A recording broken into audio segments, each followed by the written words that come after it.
that there's almost 10,000 licensed people in America that's licensed to handle explosives. Oh yeah, but explosives are, I mean, they're very common. Every day we're using them for, blowing up dams, blowing up trees, and even just building roads. Yeah, building roads. Yeah, and the stuff is, explosives like ANFO, plastic stuff like that is very stable. It's very safe. I've messed with the stuff. You have. And it's. You got a degree?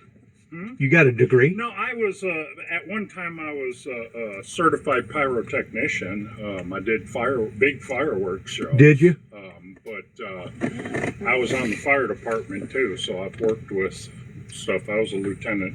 Also with chemicals and stuff. So I've and hazmat stuff. Yeah, I've messed with hazmat since 1986. When I drove truck way back then. I got you. Well, I wound up going down to the Katrina damage whenever Hurricane Katrina hit. Yeah. And I got familiar with some of that stuff back then towards having to get certified towards hazmat and stuff like that. Whenever you come across a body, you basically had to stop because we were doing basically demolition stuff out there towards tearing it up and throwing it away. And I couldn't tell you the freaking amount of probably trillions of tons of stuff that come out of Katrina. Oh yeah. It was still a tropical. I was on the fire department when that come. It was a tropical storm still when it hit here. I know. It was bad. Yeah, it was something else. Whenever I went down there, basically, once you got midway of Mississippi, somewhere just north of Jacksonville, you started seeing all kinds of tarps on roofs. Oh, yeah. And as you got deeper into it, you started seeing more and more tarps, and of course, whenever I got down there on I-10 and I seen billboard after billboard after billboard, it looked like somebody just, like every 2 miles there was a billboard down, in the same direction, same size billboard. You knew then, yeah, this is going to be bad. Yeah. And of course, you go down there and you see beams on some of them buildings right near waist high and probably 18 to 24 inches wide and probably about 2 inches or 1.5 inches thick, and it's twisted up like pretzels. You know good and well it had to take some force to do all that. Oh yeah, that out there, it's I don't I can't see any way anyone that was in that building could have survived. There is. Well, ain't they supposed to have pods set up to where the most vital stuff is supposed to be secure into a pod? Because I live up in Weakley County, up towards Milan Arsenal, and I know that they've had a couple bad mistakes out there, a couple bad tragedies. This was years and years ago, but even back then, they always kept the most vital stuff in a confined area. That way, if something was to, it wouldn't destroy everything around it. We don't know yet what. They're not sure. There's many different buildings back there, all in different areas, and we, of course, civilian, we don't know what was in that particular one. They do, of course. They know exactly what's in there. Sure. They have to catalog that stuff. Sure. Real good. But it was, it was at a shift change. So that's one reason there was more people there too. I heard that. But Tim Lee got a business up there in Waverly. The mechanic. Yeah, the mechanic. Yeah. He said he lost a couple good friends and all that. Yeah, I would imagine. He said good friends that he growed up with, went to school with. Yeah, one of in the first one, the one gal that was hurt real bad, she was a very good friend of ours, and she's messed up forever, but she lived, so. And they probably gave her a good settlement, but that still don't. Yeah, the problem is it's workman's comp, so and then of course you can sue the company, but workman's comp, you don't get crap. No, in the state of Tennessee, it's bad, ain't it? You don't. I got hurt on the fire department, and I got squat. Yeah. Well, I fell off a 4-story building in 1979. I wasn't but 19 years old. If I'd have been in Illinois, I'd have got an easy million, possibly even $2 million for that. But instead, I think I got about $30,000 and had to hire attorneys to get that. Yeah. And that was after all the expenses was paid. But my God, it took me like 3.5 years before I could even get back on my feet to be independent again. And of course, as you get older, those injuries show back up. Believe me, yeah, mine is with me Indefinitely. Indefinitely. You know, that particular injury was just a 10% whole person, but 10% whole person got me $2,000. Ooh. Wow. I was off work for a little over a year. Yeah, that really did well, didn't it? Well, at the time, whenever all that happened, I found out working through various agencies and stuff that basically, I think they paid like $2,000 for a finger, $5,000 for a hand, $7,000 for an arm, $10,000 for a leg. And at the end of the day, of course, this was in 1979. At the end of the day, I think that the highest that they would be out was something like $50,000. Yeah. Yeah, and even in 79, that wasn't squat. That wasn't squat. And how come our minimum wage is still at $2.35, $7.35 an hour? Is beyond me. Yeah. Huh? Yeah. I mean, I work for Head Start program, and in childcare, yeah, there ain't no money, and a lot of our people have to work for that. And you would think the people that had paid in, you would think that they would have programs that would at least be similar to Illinois or Indiana or some of the other better states, but they're not. They're way, way off the charts. Way off the charts. All you have to do is follow the money and know why the rules and laws are the way they are. That stuff only benefits the extreme wealthy. That's it, ain't it? Poor folks, the people that are out here busting their tail every day. They're the ones getting screwed over every time. Don't give a crap about us, and that's just the way it is. It's the facts. It doesn't matter whether you're Republican, Democrat. It is better than living in a third world country. Absolutely. It is better than that. What I have here than live in India, Pakistan, and that. Right. You know, we're blessed. The problem with Americans is we're spoiled. And greedy. Oh, by God, yeah, we're bad greedy. And greedy. And you can't tell me that some of the richest didn't squander and didn't finagle and didn't cheat and didn't beat people out of, like Donald Trump. God only knows how many people up in New York that he beat out of contract deals up there. I was told that he'd walk away and just leave everybody hanging, wouldn't pay him a dime. Those are, see, that people are like, oh, that's just, no, those are hard facts. It's all in writing. All of the people he has screwed out of paying. That's the reason why they was after his ass up there, you know it? Anytime he builds stuff, he didn't pay the contractors. That's proven. There's lawsuit after lawsuit. The son of a guns filed bankruptcy. I don't know how many times. You or I try to file bankruptcy, they act like we're trying to screw them out of something when we're just overwhelmed with like hospital debt, And to be personal with you, I mean, I like the concept of what he's doing, but I think it's a day late and a dollar short. And the bad thing about it is it never should have gotten in this predicament to begin with all these sanctuary cities and sanctuary towns and sanctuary states.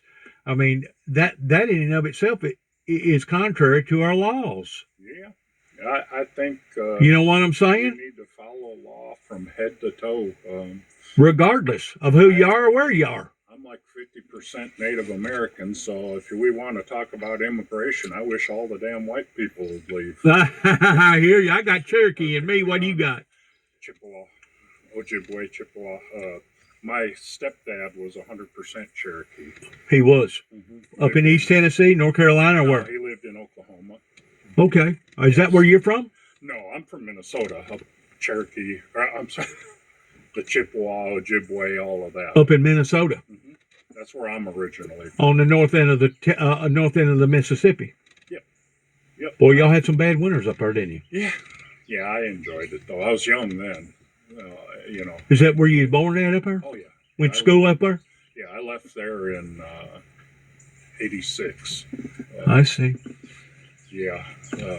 I was born up in northern Illinois, just north of Chicago, up there pretty close to the Wisconsin line. Yeah. Okay. Moved down here in northwest Tennessee in 1966. Yeah, I moved here in '88, '89. Yeah.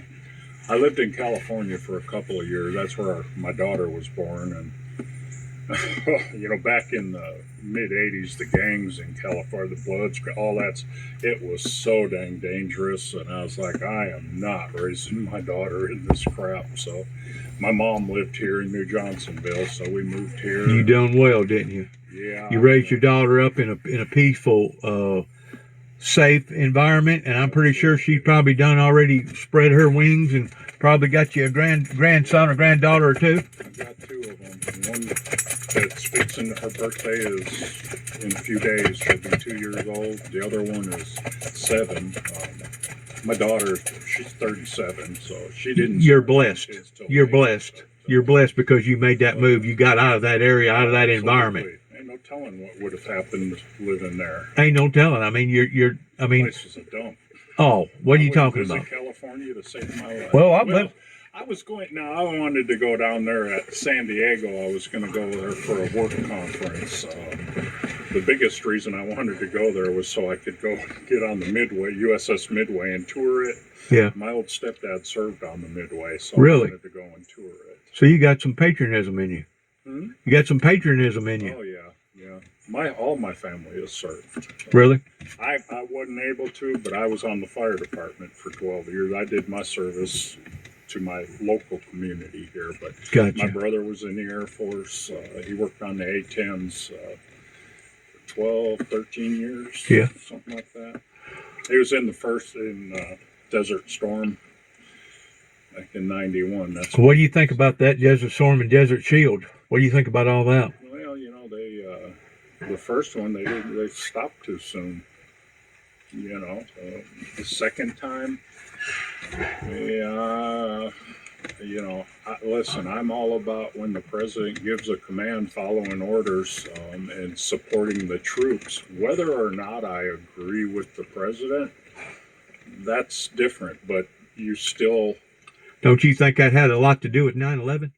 Towards the retaliation coming out of the Middle East? 100%. 100%. And also, Hussein had tried to kill the older Bush. He had a hit out on him, didn't he? Yeah. I thought he did. George W. He even said that. Well, he tried to kill my dad. Well, that's what that crap was about. So it was a vindictive Absolutely. thing. But Hussein needs to be killed anyhow. I'm just saying that. But all in all, at the end of the day, there never was no mass destruction of bombs. They lied to the American people. Absolutely. And also, Dick Cheney, his main concept was to go over there and eradicate the axis of evil and to bring stability to that region. Well, they may have eradicated one part of the axis of evil, but they didn't eradicate the right axis of evil, as far as I'm concerned, which should have been right over in Saudi Arabia. That's where the money's coming from. I know. You look at Trump's boy. I know, but that's where the plan was pertaining to 9/11, because the majority of those guys come from Saudi Arabia, and besides that, we got FBI agents that know for a fact that the finances was coming directly out of that agency over there. Well, listen, during the Iran-Iraq war and the Russians with Afghanistan, we supported Bin Laden. He got pissed off when we cut him off. And I mean, listen. We basically created ISIS, didn't we? We did, and the United States and the CIA, they just left them high and dry. These people are lunatics. Exactly. Exactly. That's kind of like leaving all that artillery over there in Afghanistan. Wasn't that foolish? You think? And then you wonder where they're getting their explosives from. Shit, it's us. If and they can test all of that, just like that stuff. You can test every bit of it. It all leaves a chemical signature. They could come, for miles around, they can tell you by just swabbing the leaves. They can tell you what blew up there. That's fact. I know that. I've been a part of that kind of stuff. Really? Oh, absolutely. Just Well, like if a nuclear weapon, they can tell you where plutonium, uranium, they can tell you what reactor the stuff came from, where it was made. it leaves that much of a fingerprint. Absolutely.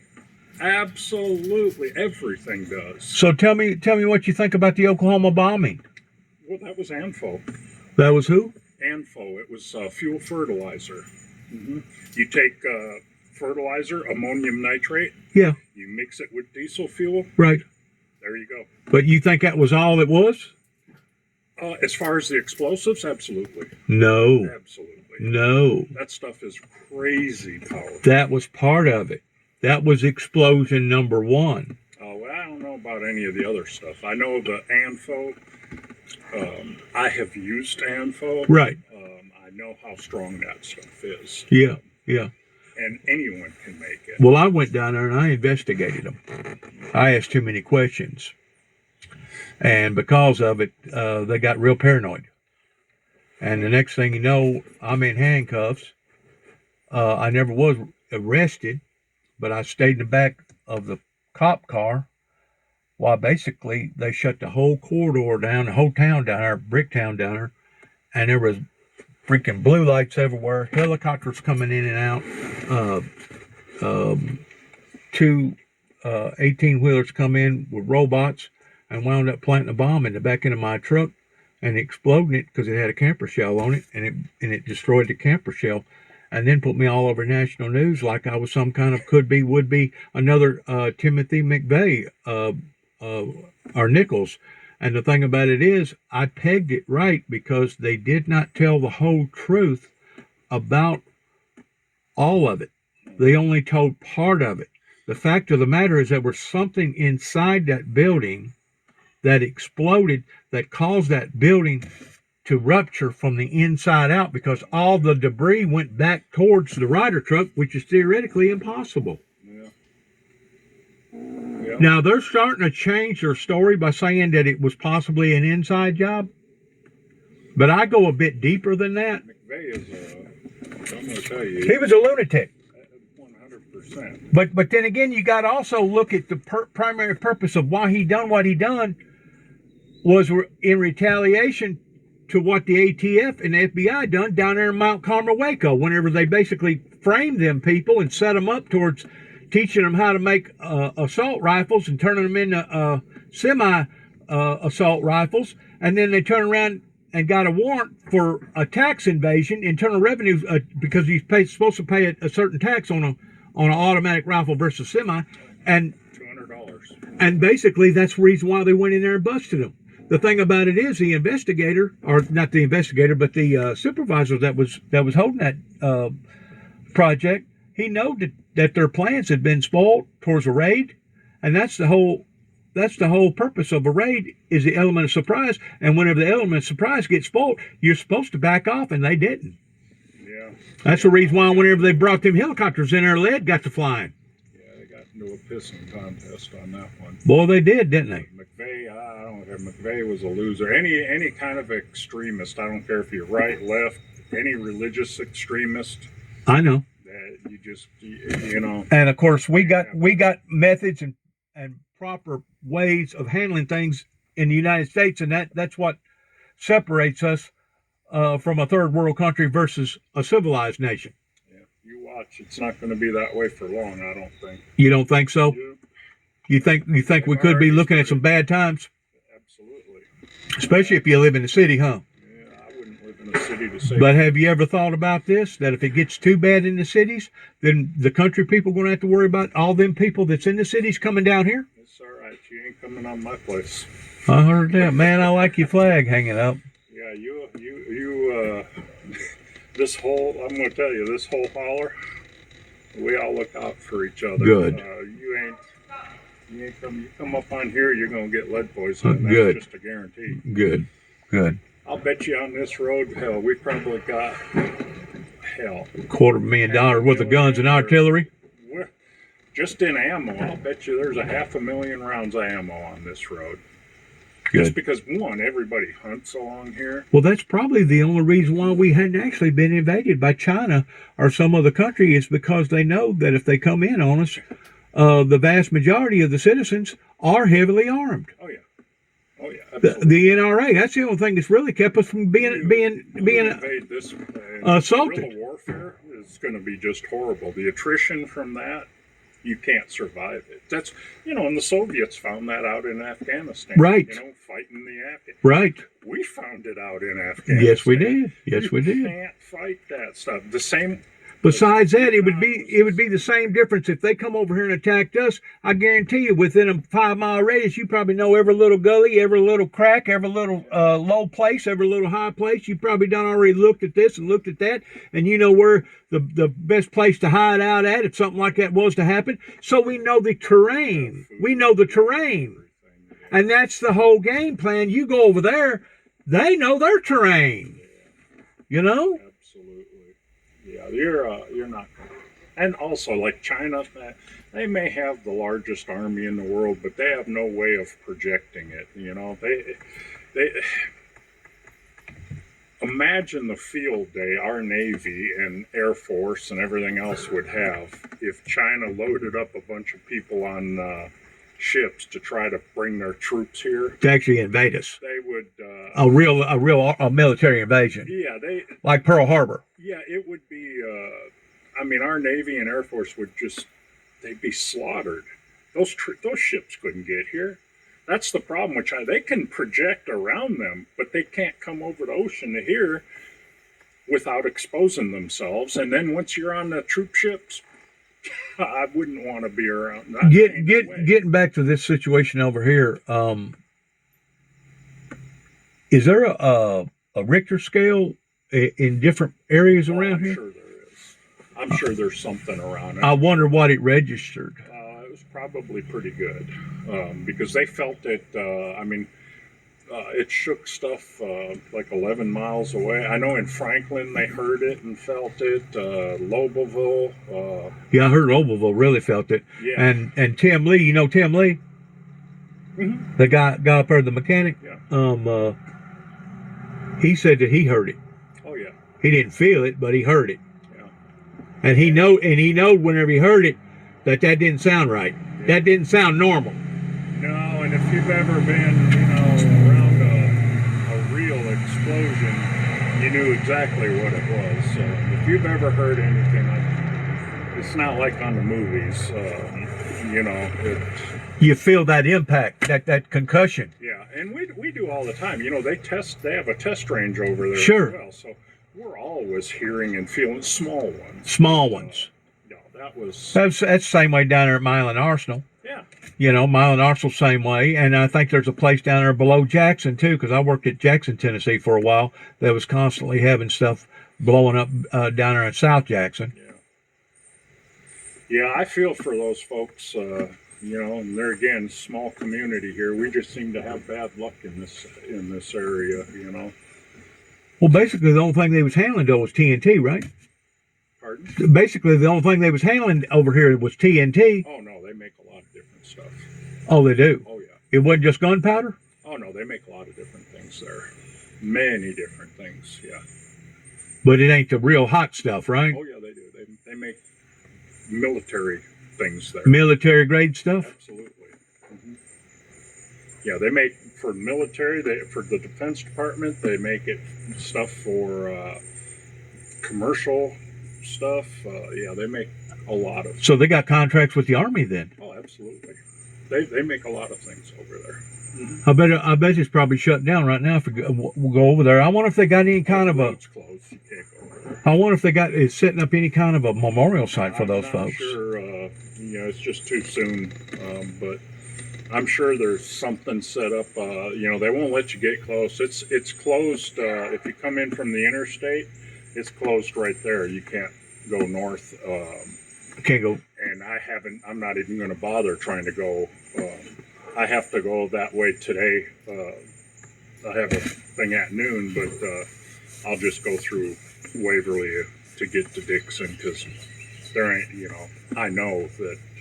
And there, being on the fire department before, I stay away from emergency areas. We don't need civilians in them. Well, how come, going back to something else pertaining to the Oklahoma bombing, how come they knew that there was two different Richter scales that happened simultaneously back to back. No idea. One was like a 2.3 and an O, or a 2.7 and the other one was like a 4.3.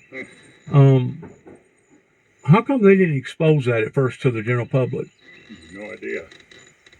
Think it was going to make it too complicated or something? I'll be honest, a lot of people don't understand what that is. You know, they wouldn't understand what that meant. Well, see, I've done a 100-man interview, all the townsmen people surrounding that area. And out of the 100 people, there was 3 of them that said you had to have a trained ear, but there was 2 explosions back to back that sounded like they was one. Yeah, I don't know. And I personally think that somebody made a telephone call like Janet Reno and said, you know what, this is really making us look bad down here in Mount Carmel, Waco, Texas, after about the 40th day, and said, we're going to have to put an end to this. And I personally think that their rescue mission that they was on supposedly down at Mount Carmel, Waco, Texas, turned into a doomsday mission, to the degree that somebody brought in about 2 boxes of dynamite that was going to be used on the Branch Davidians, knowing that they was doomed at that point in time. Yeah. And the people that brought it in didn't take it out, and it fumigated. It set up, and it got real vital. And an explosion number 1 caused explosion number 2 to go off because they never did take that stuff out of the building. Yeah. Think about that for a second. I mean, it was the Oklahoma building that was in control because it was such of a high velocity type, case, that they had to move all their people basically out of Texas over in Oklahoma that was handling all that in that Merrill building. Yeah. But that Merrill building, that was a federal building, and we're talking about walls probably at least that thick. We're talking about flooring that thick. We're talking about big beams, probably almost half the size of your waist. That was a sturdy building. Oh, yeah. And all the debris went back towards the Ryder truck. Yeah. And that's theoretically impossible. Yeah, I haven't really looked a whole lot into I checkmated them. That was it being 209. And in 211, they come out with a documentary called A Noble Lie. And then since then, there's been other thorough investigations. And of course, Bill Clinton, this year was their 30th year anniversary. And he admitted that there was controversy pertaining to what actually occurred in the sequence that it occurred in. Yeah, that stuff will always be, questionable. Absolutely. And just like 9/11. Just like 9/11. Oh, I hope that wasn't a terrorist thing here. Give me a break. That was just a simple industrial accident right there, wasn't it? Yeah, somebody would mix something or got something too hot, or somebody may have been trying to sneak around with a lighter and trying to light a cigarette or something. You don't ever know. Oh yeah, you can't even smoke on that 1,300 acres. They have to leave the property to smoke. When folks there smoke, they come out the gate and they have to park across the street. There is no smoking, and that place is, like I said, it's 1,300 acres. It's huge. And I just imagine they probably enforce that, don't they? Oh, as far as safety? Yeah, absolutely. 100%. They have to prevent something like this happening. Regular. So like RDX, C4, even dynamite. Yeah, you can light that crap on fire. It doesn't do nothing. Now gunpowder and the chemicals that you use to make it on their own, those are very volatile. But like C4 or RDX, you can take that stuff, you can chew it, you can hit it with a hammer, you can light it on fire, it'll just burn. It doesn't explode. You have to initiate it with something where it hits it faster, and when it gets a shock, that's what at enough, then it can initiate the turns it into a hot blast, then, don't it? Just like people. I don't know if you've heard of tannerite. Yeah, I've heard it. So tannerite, if you mix it up and put it down and hit it, it's not going to do anything. You have to hit it with something going more than 2,000 feet per second for it to have enough energy to ignite it. And all that stuff is ammonium nitrate and aluminum powder. Yeah. That's it. The aluminum powder is actually the fuel. Ammonium nitrate, that's just an oxidizer. It has its own oxygen in there. That's how it can explode. Well, that's also associated with tear gas, isn't it? I'm not sure. I know I've messed with some of it because I blew part of my tree up over here with some one day. Yeah. Shot it from standing up on the deck. But ammonium nitrate and bleach basically is what you mix to. Is it? Yeah, I don't know. I wouldn't mess with tear gas. I've sure messed a lot of them up over there in Vietnam, didn't it? Yeah, that was a sad deal, wasn't it? Stay out of that stuff.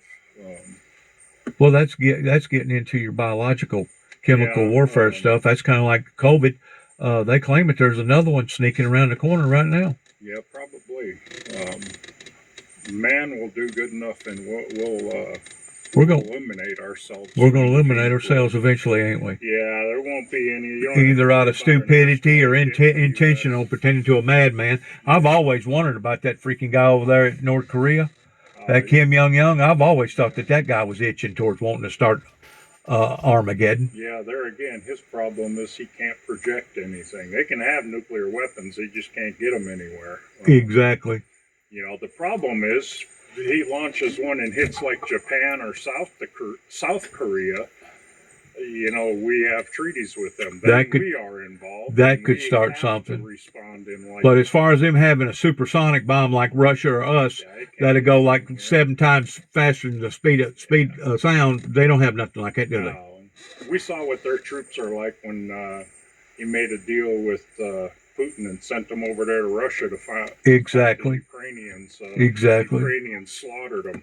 Exactly. Guys, they can march, they can goose step and all of that crap, but shit, when it comes to a fight...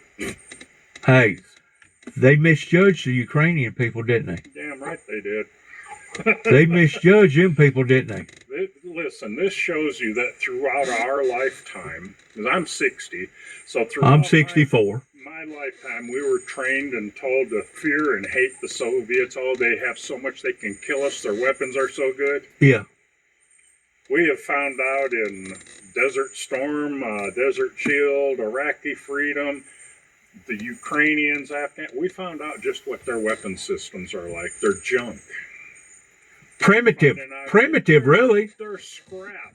I mean, please. But now they do got a decent nuclear armament. Yeah, but can it get here? Oh, if their nuclear missiles are anything like their other weapons, can they hit a target? Can they even make it? Yeah. I wouldn't want to find out. Don't get me wrong, because their space program is extremely good, and that comes from missile, and things. But that's part of that thing over in Israel pertaining to the Iron Dome. Once you start getting into those areas, you really are critical there. Yeah. That's kind of like cyber warfare. I would be concerned greatly about their nuclear arsenal, but in a conventional war.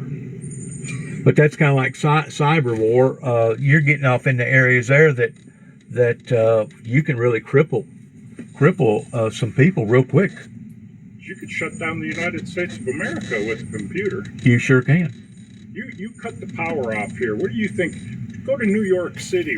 How many millions do they got in New York City? Man, them people be eating each other for a week is out. Yeah. Total panic. With no electricity. Total panic. Oh my God! They would literally be killing each other. But they claim that a MP really wouldn't even have to be in our atmosphere. Oh, no, you just detonate it up, yeah. Up there, and it would basically fry a bunch of stuff down here to the point that it would turn put us back in a primitive era, wouldn't it? Unless it's hardened, an EMP pulse will definitely fry anything electronic. Anything. And we've become so relying on that stuff. You know what I'm saying? So dependent upon our on the digital technology. It started out, I guess, with the Indians having smokestacks.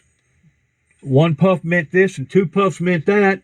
And then we advanced and we come up with the you know, and then we went from that to the radio and TV, and then we went to satellite, and now look at what we got.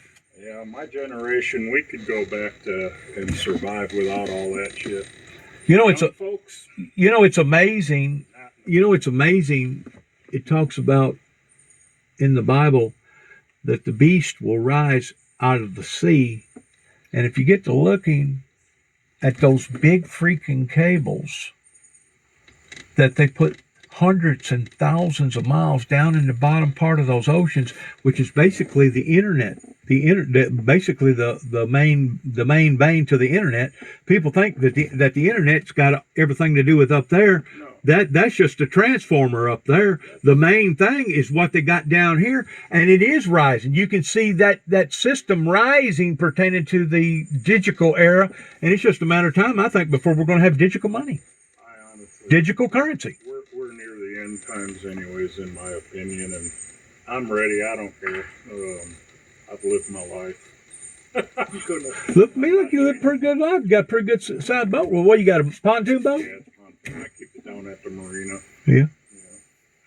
Well, it's been good talking to you. Yep, you too. Yeah, I got to get back at it. You take care of yourself, and maybe they'll find out what actually caused that explosion down there. Yeah, they will. They'll be able to listen. I've done it in fire investigations. You can trace it to right where it's. They'll pinpoint it right down to wherever it come from. Take care of yourself.